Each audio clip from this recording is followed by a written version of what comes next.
Matthew 7:1, judge not lest ye be judged, I think is probably the way that it is said in some of the older translations. It's probably the most prevalent verse in our culture today, whereas a few decades ago it was John 3:16, and everybody could quote it, and there was always some crazy guy with it on a poster, between the goalpost at every NFL game that was broadcast on network television.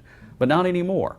Now it's this idea of don't judge. When Christ, though, was teaching this through the Sermon on the Mount, He was not talking in the same sense that we do in our day and age of not to judge people, not to cast black and white lines to say this is good and this is evil and oh, you're terrible and chances are you are set for the pit of hell.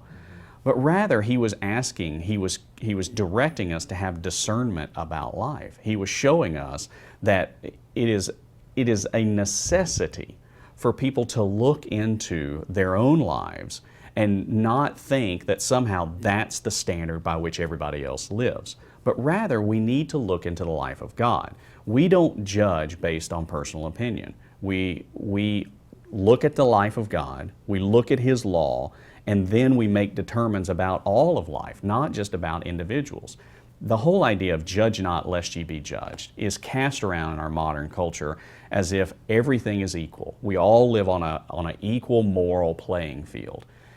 Jesus is encouraging us to look at life not in regards to how I live, but in regards to how God lives, and using His as the standard for all of life. So the next time you're trying to witness and somebody says, well, you shouldn't judge my beliefs, say, well, all right, just back them up, ask them to press pause and say, let's not talk about judgmentalism from a sense of personal opinion, but rather let's look at the place where we can find objective truth, absolute truth. Let's look into the heart of God and allow Him to speak into the situation.